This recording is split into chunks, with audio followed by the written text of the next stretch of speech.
All right, everybody, it's the Jere Metcalf podcast where top real estate agents tell how they do it. And today we have Elliot Koolik with Compass for just a month now in Boca. We've had a discussion about Boca Raton or Boca Raton, but either way, that's where he's from. And so glad to have you here today. Thanks for being on the show. Thank you so much for having me. I appreciate it.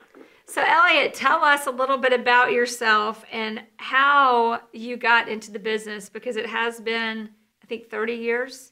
Is it? Well, yeah. Actually, 28 years. Yeah. Father was working at a small real estate company in town. I actually majored in accounting. I went to the University of Florida. I know you're a Georgia Forgive you. Bulldog. It's okay.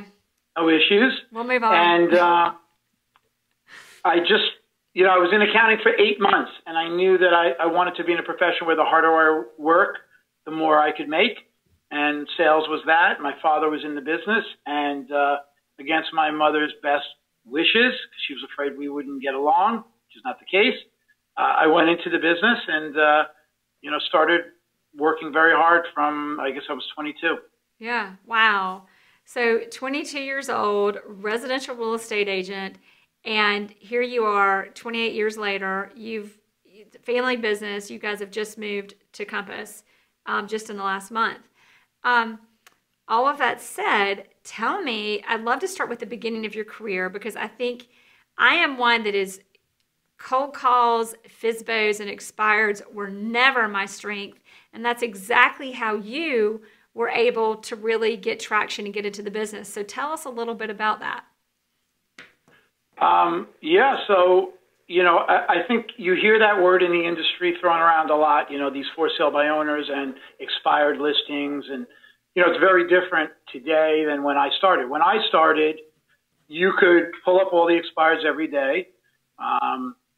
You had to print them out. Then I would have to they didn't even have it online. It was a big blue book. I would cross-reference all of the phone numbers. So either I had the phone numbers or I had the names. So I had to cross-reference to get the information. Then I would cut it out. I would paste it in a spiral binder, like a big binder that you could put pages in. And then I would call, because most of the time I would call from 6 o'clock to 8 o'clock. There was no note. There wasn't a do not call list.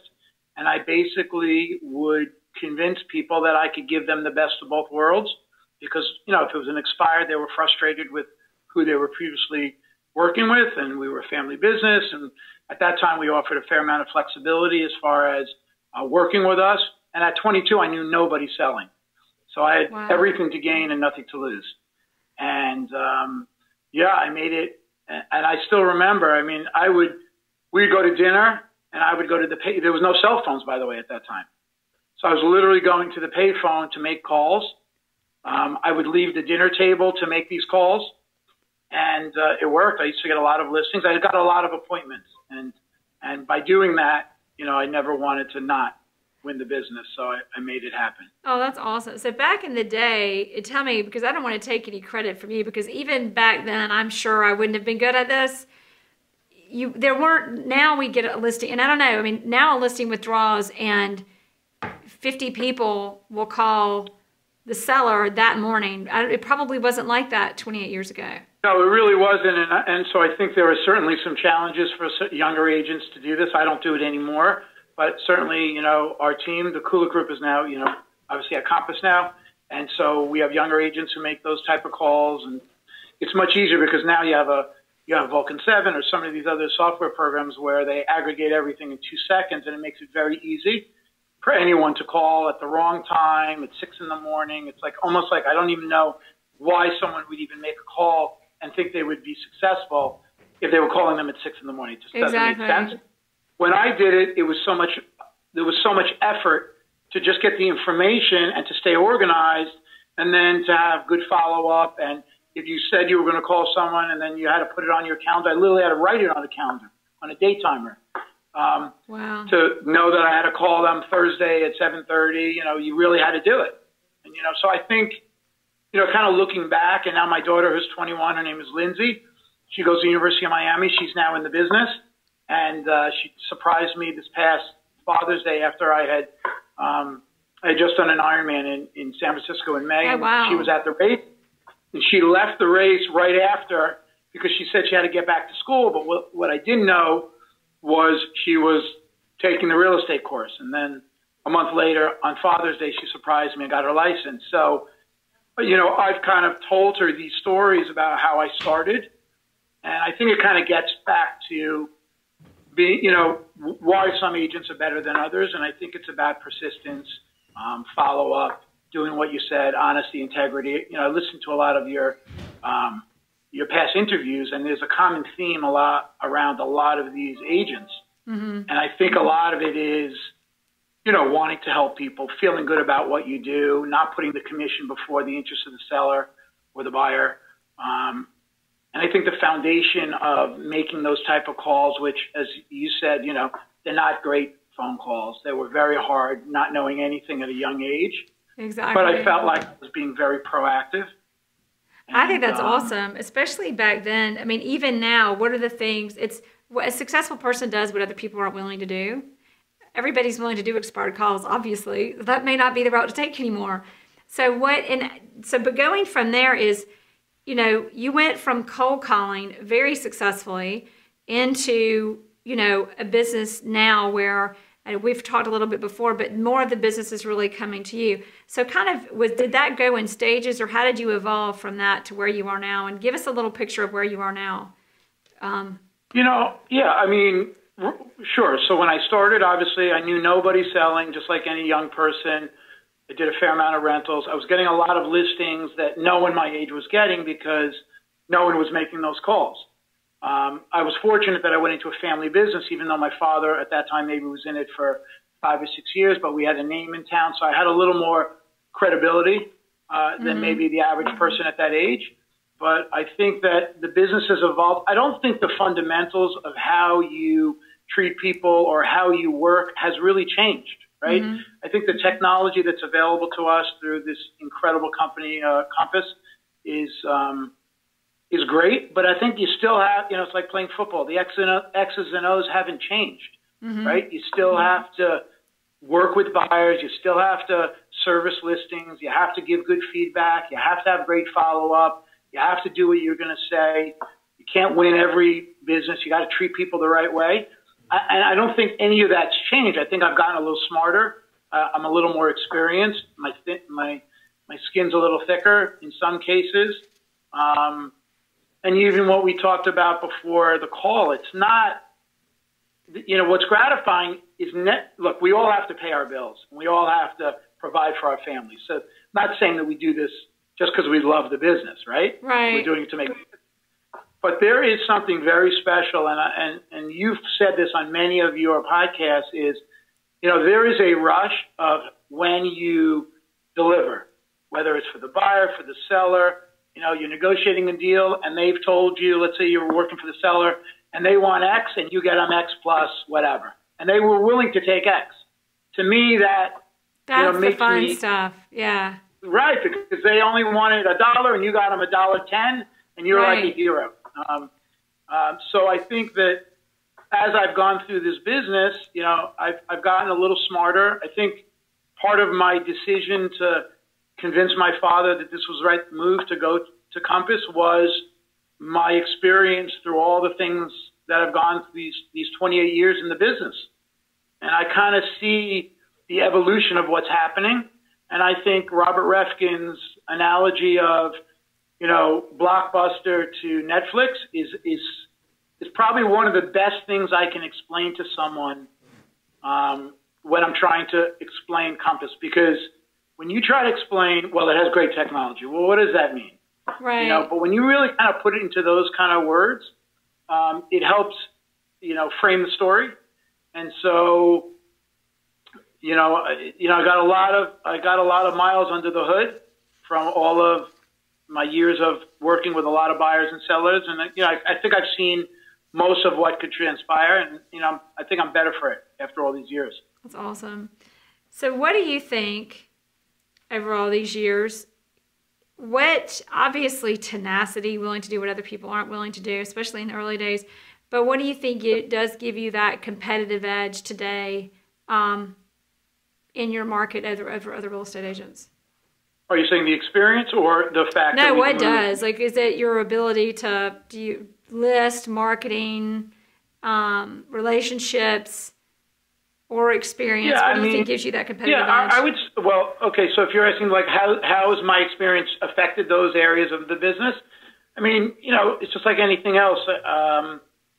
When you've seen it a lot, you know, you kind of know. I mean, you've been doing the business 15 years. You meet with the seller, and you know their personalities, and you know where they're from, and you know what kind of business they've been. And he's the CEO, or he's a CFO, so he's a detailed person. You understand. Maybe it was listed with someone else before, and now you assess their motivation. Right. I mean, in 10 minutes, Jerry is looking at that person, and you know exactly how this relationship is going to look like. And for the most part, since you know the market so well, you're going to be able to say, I can kind of forecast. Maybe you're saying it to yourself, and I kind of feel that same way. You know, I don't think anyone can pull the wool over my eyes in my market. Exactly. You know, there hasn't been a neighborhood I haven't been in. I'm not saying I've sold every house in Boca, because I haven't. But I'm knowledgeable enough or smart enough to have done the research on the ones I haven't sold. Exactly. And, you know, it served me well. What do you think what is your biggest aha in this business? Like, coming in, everybody thinks we're just putting signs in yards and houses selling and we get paid. You probably had a little bit more insight than that, but. Well, when you say aha, would you say aha in a good way or aha in something that maybe I would have done? Either one, or maybe let's do both. All right, well, I would say, okay, so aha, well, definitely if I was going to look back at my career and say, okay, for this next chapter, what would I had done differently? I think a lot of agents are onto the next deal way too quick, and me included, right? You said you have ADHD, ADD, I have it as well, right? Right. So you do the deal, you really are well-intentioned, you did a great job, they wanted $1, you got them $1.10, everybody's happy. But I think nurturing that relationship in a really meaningful way, if it's not done right, and even if you were well-intentioned during the transaction, if you don't nurture that relationship moving forward, I think you lose a little bit of that repeat opportunity. And, you know, for me, you know, they would use the word like a drip campaign, you know, a 7-year campaign where you'd be sending them postcards. I mean, that's really what existed. Yeah. And now it's all different. You know, there's so many, you know, there's software that you can use to really stay in front of them. I know Compass is going to do that with their CRM, so I'm super excited to see what that's going to look like and kind of marry it with, you know, great data and artificial intelligence. Media. We have I wish I had that 20 years ago. For social media. Because I would have done, you know, and some of it's on me because I was moving so quickly. And so I would say one aha was definitely not managing those past relationships as best as I could have. And I won't let that mistake happen for anyone. Tell us what you're doing now. Joining Compass? Okay. Yeah, I would say that's a big part of why. Right. I mean, you know, I think it's an embracing of the old and new. And I think these years have taught me to, you know, sometimes, you know, everyone who's selling always thinks they have to do the most talking. And I think listening is probably as valuable as being the one who's always talking the most. I think you gain a lot of information, whether it's during a showing, you know, and you hear what they're saying and you can kind of sense the buyer's motivation if you represent the seller or vice versa. And I think now I'm kind of trying to figure out what's the best way to marry what I know and embrace all these 25 and 30-year-olds that work for Compass that are bringing me into this new world and our team. And, you know, they see the world very differently. So I'm trying to listen to their perspective because I think there's a lot of great information there. And I'm trying to catch my breath a little bit with it. I love it. I love that. So, you know, just talking about business and the deals and the listening, I think it's the better conversation. When you're in a conversation, the client or even the other agent you're negotiating with always feels like you're actually a lot smarter And the conversation went a lot better the less when you say less, and they get to talk more because they get to feel. And I have learned the hard way, and through Chris Voss, Never Split the Difference, I quote that on the show a lot, but it's actually relevant to this, is that when you listen in a powerful way and ask the right questions, you can help them say what you would have tried to say to them to convince them that would have gotten them to resist it by just letting them like see the truth and say it to themselves. And it's the most powerful negotiating ever. Well, back to your point. To that point, I always say this, and I don't know where I came up with this, but who do you think's the most motivated in a transaction? You're representing the seller. Is it always the buyer? I'm representing the seller in this scenario. Is it the buyer or the buyer's agent? That depends. That depends on the situation. situation. Could it be the buyer's agent? Yeah. Could it be the buyer's agent who you don't, who's representing their buyer? I'm representing Jere Metcalf's my seller. So when you a lot of times I think when you're listening, you can also hear something. You can get the buyer's agent to kind of see it your way. Oh, absolutely. It's coming from the buyer's agent to the buyer instead of the seller's agent to the buyer. And in that case, you can get the message or the theme of the message that you want across much more effectively. And it's going to be embraced much easier because it's coming from their agent. That's and powerful. I think that a lot of times is very beneficial to my seller because I get them to see it our way. Well, that and the ability to get them to do that, because going back, I say this a lot, but the only way to do that is if you've got a good relationship with that agent. It's important to have good relationships. I've almost become a broken record with that message, but like what you just said is so relevant. How can you have influence with agents if they don't like you? So making sure you have a rapport and a great reputation and influence and rapport, blah, blah, blah, with the agents that you work with. They're as important, if not more important, than the fiduciary responsibilities to the client, but the relationship with them, the agent, is just as important as it is with your client, and sometimes more, because you're going to do more deals with the same agents than you are clients. A client buys a house on average every 7 years. Agents are doing the good agents that you want to have a good relationship with are doing 20, 30, 40, 50 deals a year. You're going to do a few with them a year. It's funny you said that because a lot of times I have situations where I'm dealing with contentious other types of agents, and I always kill them with kindness, because the reality is exactly what you said. It doesn't do me any good. First of all, I'm not a combative person to begin with. I might be aggressive and, I'm conscientious and all the things necessary to be successful, but I want to make it so easy for them to work with us. So they want to come back. So they bring more people. And quite honestly, if you do that, I can promise you they're going to see it my way. Not always, because, it's incumbent upon them to do their homework. Right. But, if they want to see it my way and my seller's way, that's better for my seller, right? Exactly. So I don't know how I don't know what the exact way you learn how to finesse that is, but for some, it comes natural sometimes. Exactly. Or just read my book. Read Chris Voss, Never Split the Difference. I'm gonna have to send you a copy, Isaac. Don't let me forget. Because I will. I'm kidding. Do you split now the difference? I won't, or you don't? because I said that. Don't, or you do?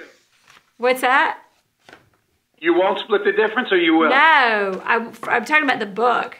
The book Never Split the Difference by Chris Voss. I was telling Isaac, I want to send you that book and make sure I don't forget. But you have to read the book. It's powerful. I'm like beating a dead horse with that book, but it's that big of a game changer. Just with your people, negotiating, clients, friends, my children, huge. So all of that being said, I keep thinking about, I want to talk for a minute. You mentioned Ironman. You just finished an Ironman? Yeah, in May. So that's pretty incredible. Like, give us, because Ironman's like swimming, bike, running, or I know isn't it like, give us what it is. Basically, it's a triathlon is swimming, biking, and running, and the Ironman is the longest distance. So you're going to think I'm crazy when I tell you, but it's 2.4 mile swim. God. Then you get out of the water, and since you're so refreshed, you get on a bicycle. You ride 112 miles. Right. Then in the hills of Santa Rosa, California, which was a lot hillier than Florida, and then you run a marathon.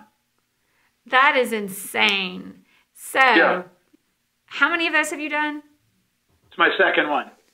And in doing 2 of those, if you have the ability and focus and discipline, because I mean, I get up every day at 5:30 and I do my workout, but it stops there.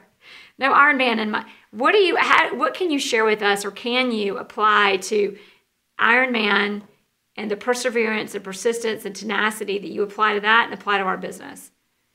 I would say that, look, to train for an Ironman, it's probably 15 hours a week, maybe 18, right? Mm-hmm. So you got to get up early. You have to be pretty organized and diligent because you know what you have to achieve that day. No different than in our business, right? So you'll wake up and you'll have a training program, and it might say, swim, 2,000 yards and get out and then go run, 8 miles. And, there's different ways you'll run, sprinting. So I think it's the same for our business. If you have that same type of focus that you're going to get up and you're going to make it happen, everybody who's not successful in this business is because they don't put the effort in my opinion. I mean, Exactly. Some of them might not have what it takes to be for this business, and, that happens. But I think that it gets back to what I said. The basics of what it takes to be successful is the basics. And the basics are being conscientious, networking, being on top of your marketing, whether it's social media, direct mail, personal marketing where you're going to events. And, I say this to all the agents that work on our team, including my daughter who is 6 months in the business, but feels like she's been in it her whole life. Yeah. So tell her these things. And I think, different generations are looking at how they choose to work differently. Doesn't mean they're not as conscientious, but I would say a 20-year-old, a 30-year-old, and someone who's a little older, they're viewing how they do it differently. Exactly. And all of them are being very effective. It's just different. Well, and you said something, going back to the Ironman concept, 15 hours a week to train for an Ironman is a big deal. Ironman is like the athlete of all athletes. And the listeners on our show, in some format or another, whatever level, everybody listens to the show to elevate their business and take it to the next level. So Sure. I say all of that to go 2 hours a day. Now, 2 really focused, intense hours a day will get you. How long do you have to train to be fit enough for a marathon? Well, for an Ironman, it's probably, you really should, 6 months. So 6 months. Yeah. So, but think about 24 weeks. 24 weeks is probably about right. But you have to have already been in a little bit of shape. So 24 weeks. So think about what you could do with your business if you had the discipline to take 2 to 3 hours a day.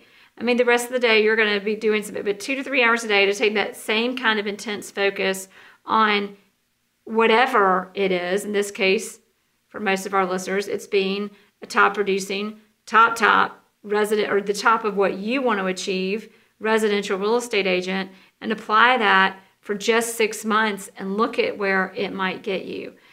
With that being said, if you were going to put somebody on an intensive 3 hours a day program, Ironman program to be a realtor, what would you say you need to do? And I'm totally like throwing this at you like out of the blue. Oh, I love it. But okay. It's what very would you do apropos. with those 2 to 3 hours a day? One, you should get up early. Number one, for sure. What time? Like, how's 9 a.m.? Is that okay? I'm up at 5 o'clock morning. in the morning because I like that quiet time because I'm not looking at my phone 1,000 times. Like, did you say 5? What time did you say? Me? What time did you say? 5 o'clock, okay. 5:30. And I think what you can do from 5:30 to 7 or 7:30 it's like a whole day.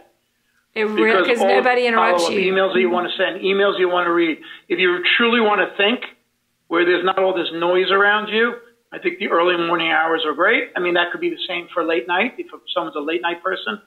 My daughter is, as I told you, got her license in June. Mm-hmm. So we're now 6 months later. She's graduating in May, and I am coaching her on what are the things I think she needs to do at 21 years old, okay? No different than what I was doing when I first started. And one of the things I told her to do is I said she needs to volunteer and get involved in as many things as possible. because the 21-year-olds that she knows are not buying homes. So if she's not going to cold call or do some version of soliciting for sale by owners and expireds, then she needs to coach the Jere Metcalfs of the world's kids in soccer, lacrosse, or whatever sport that she's interested in. Because if she was in Atlanta, I would tell her the same thing. Wherever the soccer league or the lacrosse league was, she should coach your kids. And so then she would be with all of your contemporaries, and she would be meeting these people. And if she's personable and she understands the business and she knows how to speak, she will get business from that, because people like to work with people they like. So it's really, what are ways that you can, well, obviously, before I say that, know your business. If you can say I'm a realtor, but if you have no value or credibility or knowledge or expertise, even if you're completely inexperienced, just getting up every day and studying the market makes you a lot sharper, kind of frighteningly, than a lot of realtors. So doing that, and then when you do that, take that and get yourself around, who's my ideal client? It's soccer is great because that's where you've got parents of kids, people who are buying, selling homes in a market that and probably kind of generally the same area if you decide to focus on your business that way. So anyway, so I think your focus is do action-oriented things that are going to get you in front of people who are going to hire you or who want to hire you, and do things so that they will hire you. So what are some other examples? So volunteering. Or what's the regimen for your daughter? I think, well, again, it also depends on what age you're at, right? If you're a person who's just going into the business and you're young and you're in your 20s, the reality is most of those people are really not buying homes until they're in their late 20s. So 21 or 22, that's kind of why you don't see a lot of people that age going into the business. They end up being assistants. And they work for agents and they learn the business that way. So I think she can accelerate the process by volunteering where appropriate. I think sports is a great way. Certainly, she's going to also network with other people her age. So, like she's graduating from University of Miami, so she's there doing rentals for some of her friends who are, leaving school and now getting jobs. So I think that's another way. And then I do believe, I haven't found the right exact way for the FSBOs and expireds to work, but I know it works. I'm not so sure that the way it was done 10 or 15 years ago works anymore. Because as you said, too many people are calling. Yeah. I still think she should. I think FSBOs and expireds is a matter of, you can't go after them directly anymore. It's positioning yourself beforehand as the solution to that problem when that problem occurs. And there are other ways to get in front of people, like targeted marketing and retargeted marketing, and some direct mail marketing, so that you appear in front of them when the time is right and when they need you, and your position in the market. And the cool thing about today is you can Google anybody and see the history of their experience. And even if you have no experience, you can put content out there that displays your knowledge that you've already acquired, that so many people, we have an interview with Chris Kwan, and he did that, where he's actually an agent with Compass in, it's Irvine, California, where he's put himself out there giving so much great information that's attracting these people. And you could do the same thing for expireds. Anyway, love this stuff. What is one thing you wish that you're a good one to ask, being that I'll remind everybody you came in this in the family business and you've been doing it for 28 years. But what do you wish you knew then when you got into this business that you know now? What do I wish I knew? It's an interesting question. I'm not sure how to answer that. I would say, what do I wish I knew now that I... No, you knew then that you know now. What would today's Elliot tell the 22-year-old Elliot to make the 22-year-old Elliot rock it even more than he already did? I think, and I've been accused of this. I think being in the moment more. If I kind of look back, I think that, my wife actually says this to me quite a bit. I think managing, not only being in the moment, but I think also managing the expectations of who you're working for. Meaning, instead of them putting me on their schedule, me creating boundaries so I can manage it. Because a lot of times I think when you try to handle everything immediately, you think you're doing a better job than you, and you're probably not because you're rushing, as opposed to saying, okay, you know, this person just called me. It doesn't mean I have to call them this second. You know, I can call them in a half an hour after this showing. But instead, when I was younger, and even probably more recently, I'm in a showing, I'm showing it, someone's calling me, I'm answering the phone, and you're not really in the moment. You're not doing the right job for what you're supposed to be doing at that second. So you're responding to someone, but you're doing it quickly, and you're not doing either one well. So I think, and this gets back, you know, the choir here. Right. You know, it's like what you asked Leonard Steinberg what was his favorite book, and you know, the whole Dale Carnegie thing. I'm a Dale Carnegie graduate. My wife is. My father was. Okay, so, and one of the things I have in the book was a thing called living in day-tight compartments, like compartmentalizing. It was really probably. Wait, say that again. What's it called? Living in what? Day-tight compartments. Right? So what it meant was it was probably centralized around worry, right? Where you don't let, like if you're working with one client and you let this whole thing blow out of proportion and then you take that whole thing to your next thing and it's bad then because you're in a bad mood and you don't handle it right, doesn't do anybody good. And I think if you kind of expand on that and you say, okay, I'm talking to Jere right now. It wouldn't be great for me to answer the phone while I'm speaking to you because I'm doing you a disservice. You're going to look at me the wrong way, and I'm rushing someone else. It's almost like when someone answers the phone and says, I can't talk right now. Well, why would they answer the phone to begin with, right? Right. So I can't talk right now. Right. So new Elliot would say to the old Elliot, be in the moment with your family, be in the moment with what you're doing at that time. And I think you're better all around. You handle your business better, and I think you feel better, and you treat people better. Exactly. And the experience, that makes me think about, it's kind of relevant, but I want to bring it up because you talk about being in the moment and being present. Sometimes you and I have a lot in common. You're just like reacting and getting it done. And what everybody wants, you want to make them happy right now. And just like you said, being present for what's in front of you and what's present and planning and being prepared for the next. But the other one on that is a lot of our business is people need a sounding board. And I remember in the beginning, I was like, okay, like what with clients or even agents, like, why are you telling me this? This isn't getting the deal done. I got to go. And I'd find a way out of the conversation.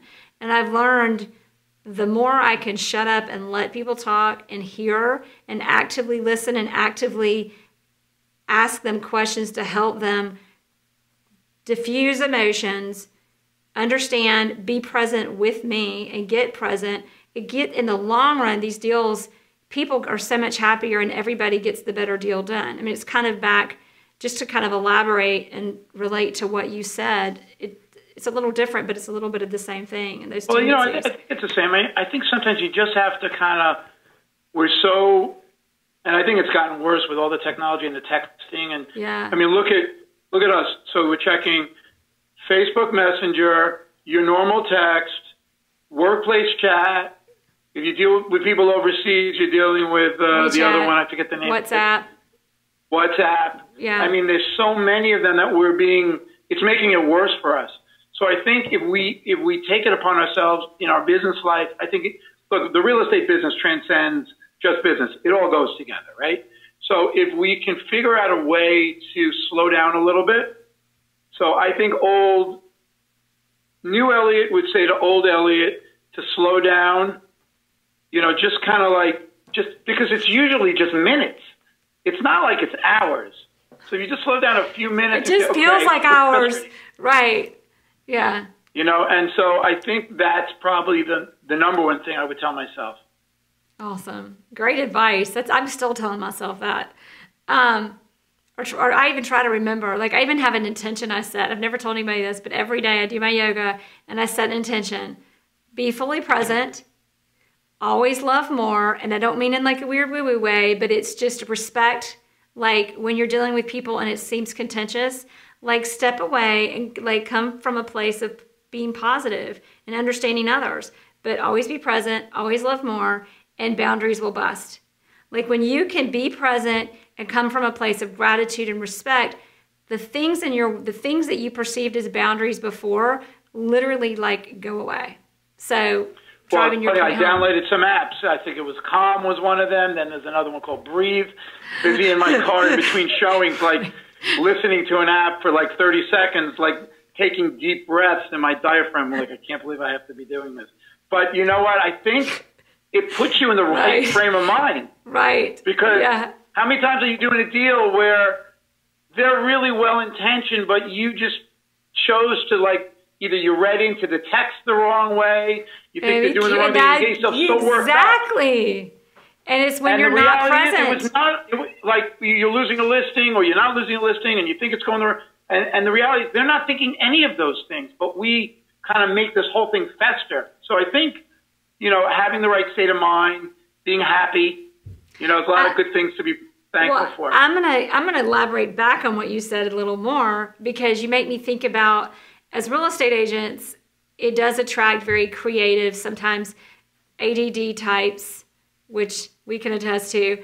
But in that being said, we're dealing with people who are, Shin Schultz has a great interview with me. I don't remember the number, everybody, but check it out. But he talks about when in today's world, we're still wired like we're out in the wild and hunting for food. So when we're buying a house and it's our home, our reactions tend to be a little more intense and a little dramatic than what they should be. So I say all of that to say home food, your home, your food, your family, that can trigger high emotional states.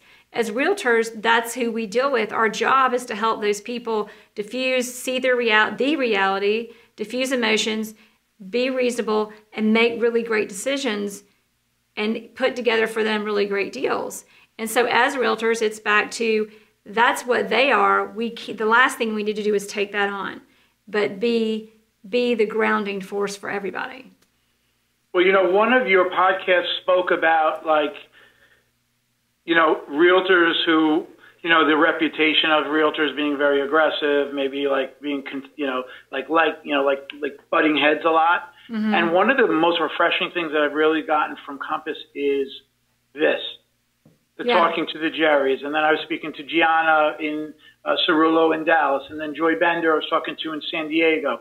Then Kevin Snedden, these are all Compass agents in New York. And then another agent from Westchester just joined our team, who was from Scarsdale. And one of the most amazing things is all of these people, you know, they're all salespeople, and they are really want to share.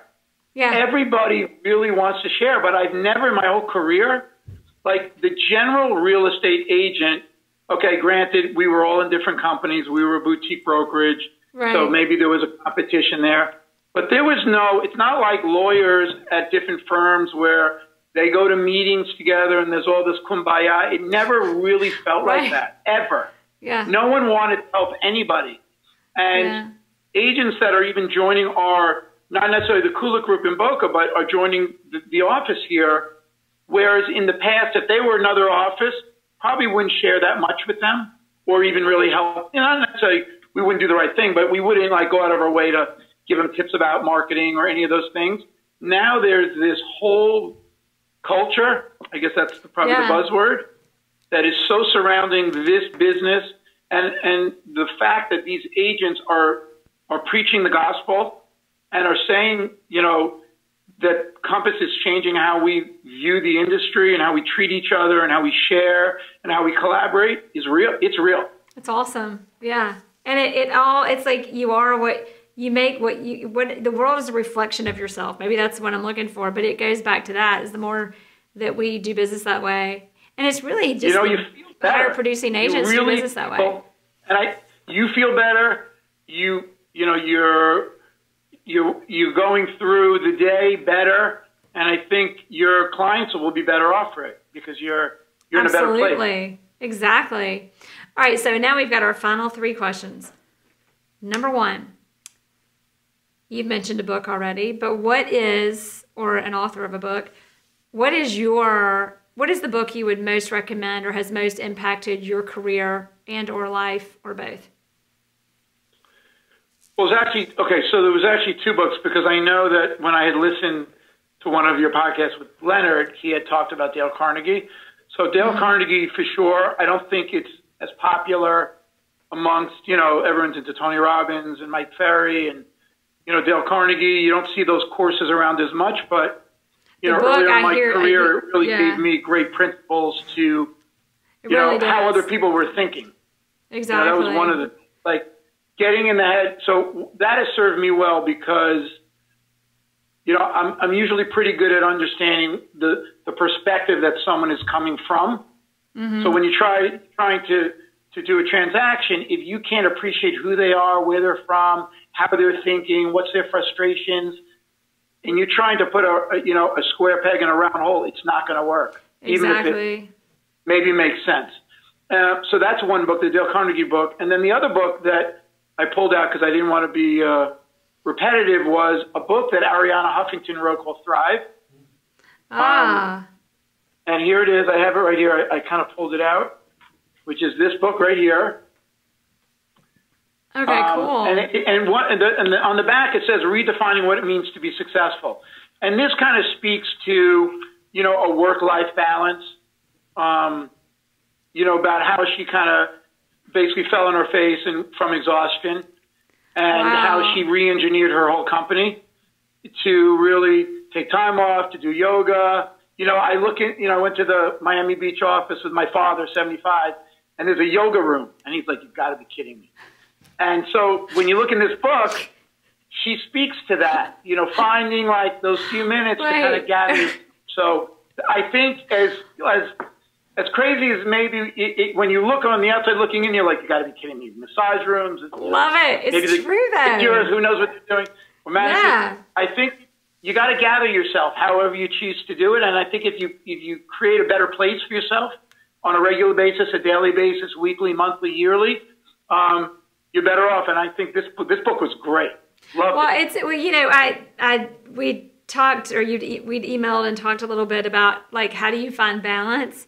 You made the comment you don't, which in your answer, you kind of criticized yourself, but I think you don't. I think that's the answer, is you don't, or you just, you figure out how to make it work together, because just trying to force balance, but having yoga at work actually creates this balance and synergy and, place where you can be centered, as opposed to, you're intense over here and you're trying to be calm over here and you're trying to be this over here. You've got to make it come together. What would you say? But it's funny. I'm a bit of a hypocrite, because sometimes I'll listen, there'll be a realtor who I'll look on there, I work Sunday from 10 to 2. I'm not into that either. And I understand. Maybe they're going to church. Maybe they have they're coaching soccer on Sunday afternoon, and they're totally entitled to do it. But my first reaction, my knee jerk, is you got to be kidding me. I'm with you. I'm with you on that one. If you are going to take off Sunday from 2 to 8, that's cool, but that's not your client's problem.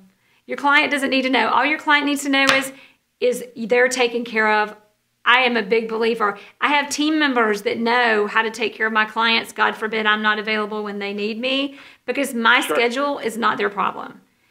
I want their experience to be. I have these agents that don't return calls after 6, and sorry guys if you're one, or take off Sunday. I've had a lot of clients hire me because I might do the same thing, but guess what? They don't sense it. It's not their problem. Whether it's Sunday or Friday at 6 or whatever, their issues are addressed and they're taken care of.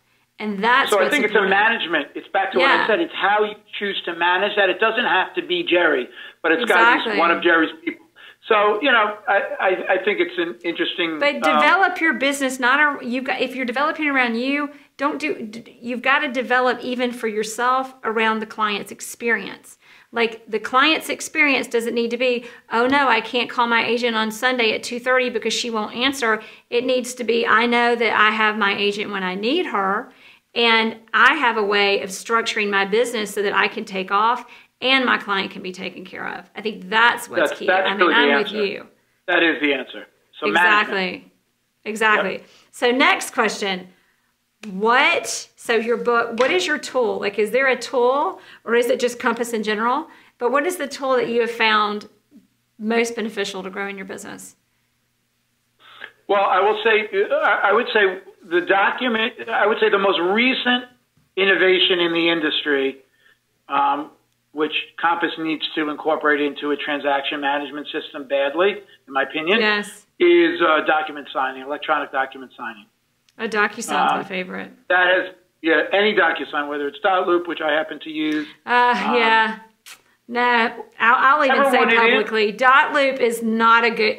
Don't even get me started. You don't even want to know. Okay, so we don't have to talk about Isaac doesn't even have to edit it out. Like, I know I'm being so politically incorrect, but somebody needs to be every once in a while. Yeah, but yes, I'm with you. Sorry. Okay, so yes, so my point digital is signatures rock. Even .loop for you. But go ahead. I love giving you a hard time. But no. Right. I would say document signing over the last 6 months, or even maybe a little more, the last year, it's been a huge game changer. Do you know how many times I used to run to people's houses to get initials? I would leave the house probably in the middle of dinner because it was just bad. So I can get things signed in seconds. Exactly. And it's been much more efficient on a personal and business level. Nobody's ever said that, and that has been a huge game changer for all of us. Thank you. Last thing is, if we could only retain one thing from our interview with you today, or my interview with you today, what would that one thing be? Okay, I would say treat people the way you would want to be treated and give people the attention they deserve and be in the moment, which I am working very hard to do. That's awesome. So I would say, it would be those things. So, golden rule, treat other people the way they want to be treated, or the way you would want to be treated, but meaning the same thing. Number 2, give people the attention they deserve. And 3, the respect, and be in the moment. Really be in the moment. And my wife is going to be listening to this, and she's going to think, I have been trying so hard to do that. Right. Yeah, I think you have to know. My daughter is just as bad as I was, and I'm getting better, but she's pretty bad. It doesn't have to be done that second. We are not brain surgeons, right? And minutes, 10 minutes. I mean, I think. Look, you told me you have kids 7 and 9, right? Yeah. They become 21, 19, and 16 like in 10 seconds. Yeah. So everything your parents tell you comes true. And what I would tell you is they will remember. So when you're putting them to sleep, if they still do that, don't bring your phone in there. Yeah. And believe me, awesome. the people. One thing I did recently that I never did before is I went on vacation and I gave my phone to my father. What was that like? It was like a drug addict, not being able to look at their phone. I put an autoresponder on my email. They don't have it on text, and I put it on my voicemail. I hand it on my phone, and there's an app that is like called Away, where you can tell people, you hit a button, and it sends an automatic text. It's not, you have to push a button. Yeah. So I told them, push the button. It was hard at first, but when people knew I was on vacation, they really respected it. When you try to not tell them, big mistake. Yeah. Because it's back to what I said. You're not anywhere. So you're trying to hide during your vacation and not let them know that you're away. And it's a big mistake. So it gets back to, if you're going to be doing something, really try and do it. And so I am trying hard to do that. And I highly recommend it. And you'll be better all around.